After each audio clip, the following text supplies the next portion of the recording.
थांनाय गोलाव समनिफ्रायनो सोरखारनि गोदै रावजों थगायजानानै दं सिंगिमारि ओनसोलनि सुबुंफोरा। गसाइगाव महकुमानि सिङाव थानाय 2 नं गुमा बियाबनि बेन्दोङाव गोग्लैनाय गसाइगावनिफ्राय थिपखाय थांनाय लामाजों लोगोसे सिंगिमारि गामिनि गंनै दालाङा थांनाय गोलाव समनिफ्रायनो गारि मटर हान्थामेला खालामजायै थासारियाव दं।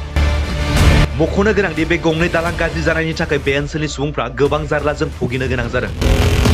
देहा फाहामसालिसिम बेरामि लाबोनो थाखाय मटर गारि हान्थामेला खालामनो हायै जादों। लोगोसे फरायसालिमासिमबो थांलाय फैलाय खालामनो थाखाय गोबां फरायसाफ्रा भुगिनो गोनां जादों होननानै फोरमायदों ओनसोलनि सुबुंफ्रा। गोबां दैदेनगिरिफ्रा बिसायख'थिनि समाव मोजां खोथा होलाङो, नाथाय बिसायख'थि जोबलांब्लानो गासैबो रादाय होनायखौ बावगारलांजोबो होननानै बुंथियो ओनसोलनि सुबुंफ्रा। लोगोसे बिसायख'थियाव रादाय होनाय बायदि दालां आरो लामाखौ थाबैनो मावफुंना होनो खावलायदों दानि गोहोआव थानाय बिटिआर सोरखार।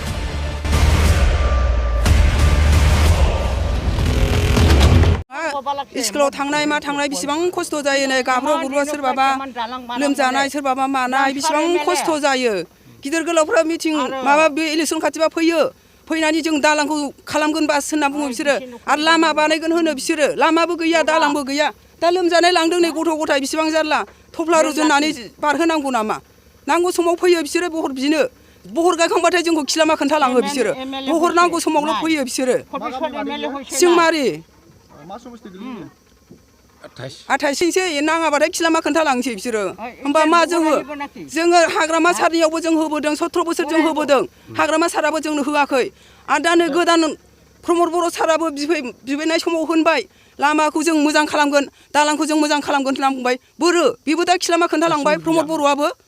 जों मानो जों पाब्लिकआ दा जोङो ज' जागोन, जाय मानसिया बे लामाखौ बानायो, जाय मानसिया बे दालांखौ बानायो, जों रायजो गावबुरायानो आसि थुयै जाय मानसिया दालां बानायो लामा बानायो जों होहोगोन सेस आसि थुनानै गासिबो। जाय मानसिया लुगैयो जों लामा नांगौ, जोंनो दालां नांगौ, जोंनो सोरबाबा पेसेन्ट लांनांगौ बेसे जारला। जोङो हनै सैथोफुराव थांनानै गाखोहैनांगौ जों बेसे जारला जायो। बेसेबां खस्थ' जायो, जों सुबिदा नांगौ, फरायनाय दं मानाय दं।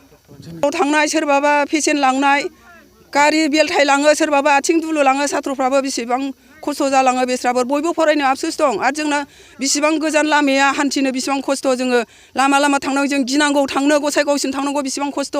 सावथाल जायगा जों बर' बिथोरावसो लामा सावथालजों जों बेसेबां रिक्सनि जानानै दङ जों बाहाय। जोङो पेसेन्ट लांनांगौबाबो बेसेबां खस्थ' जानानै फैयो, जोङो लांनो हाया। बेसेबा गोजानसो थांनांगौ जोङो गारि मटर, जोङो गारियानो बारजायाबा जों लामा ससे जों बे दिलबारिखौ जों बोरैहाय लानानै बारहोनो हागोन? बेसेबां खस्थ'। एम्बुलेन्सआबो बारनो हाया। ओंखायनो थाबैनो बानायनांगौ। थाबै जाय बानायो जों बेनो बहरखौ आसि थुनाय जों होगोन रायजोआनो। जों जानानै जों होजोबगोन गासिबो। आरो मा बुंबावनो, जोबोद दुखु गोनां बाथ्रा। जेरै सिङिमारि, आं गावब्रा बहाय खमसे खम आजिले 20 बोसोर 22 बोसोर जाबाय। दा बिनि गेजेरावहाय मेला इलेक्सन जालांबाय। इलेक्सननि मानसिफ्रा होनो, लिडारफ्रा फैनानै होनफैयो, रायज्लायफैयो गामि गोरा होनलायनानै रायज्लायफैयो।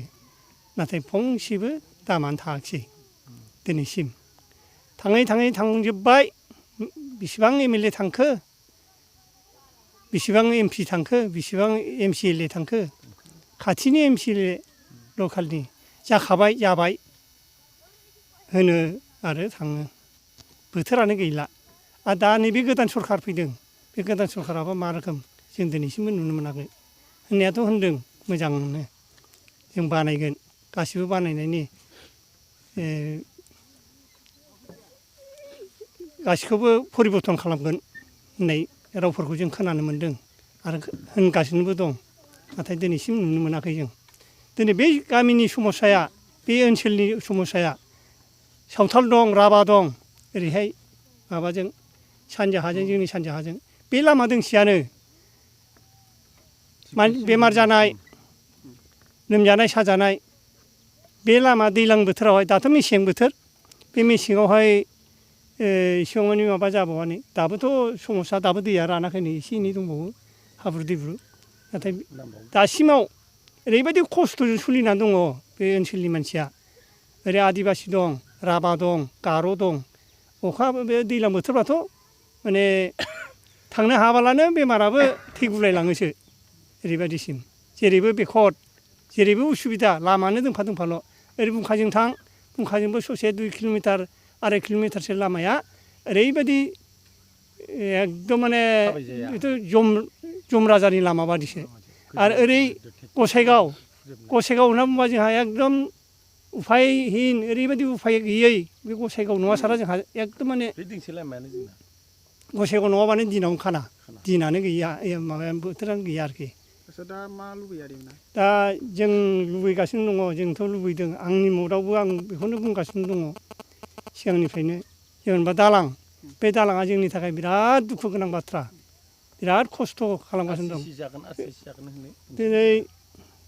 दिनै आं गावबुरा जादोंब्लाबो 22 बोसोर जादोंब्लाबो बे दालांनि बैसोआ खमसे खम 45 बोसोरनि खमै जाबाय ओमफ्राय बे दालाङा दिनैसिमबो बिदियैनो दं गोदो जों खना खांलायलायनाय माबे जुगावहाय बारायनाय बे खुन्थियानो दाबो दं नै उनावसो माबेबा सरखारनि बे BPF दलनि समावहाय नैबे जजखौ होफैनानै होदों ओमफ्राय बे दंफांनि दालाङालाय आरो बेसेथो थानो गोदोनि बायदि सरखारा बेनि माबा दालांनि माबा दा दानि गोदान सरखारा होनदोंमोन जोङो जेरैखिब्लाबो खालामगासिनो दं जाखाबाय बे खोथाखौ खोनादों नाथाय दिनैसिमबो जों जेबो नुनो मोनाखै सोरबाफोर नायफैदोंमोन नामा बेफोर नायफैनायखौबोथ' खोनानायानो मोनाखै बिदिनो एसे ओरैनो गोदाव सोरावसो बादि मोनदों आङो नैबे दानि गोदान सरखारा जेरै परिबर्तन होनदों बे लामाखौ थाबैनो खालामना होयोब्ला जोबोद गोजोननाय जागौमोन जोंनि ओनसोलनि मानसिफ्राबो रायजो राजाफ्रा बे दालांनि जुनैनो बे लामा दोंसेनि बे लामा दालाङानो ओरैबायदि उसुबिदायाव खोख्लैना दं फरायनाय गथ'फोर उसुख बिसुख बेमार आजार ओरैबायदि जानानै दङ आरो बुंजालिया बे रायजो राजानि माबायावसो दंसै आरो दुखु खस्थ'आवसो आं बेखौ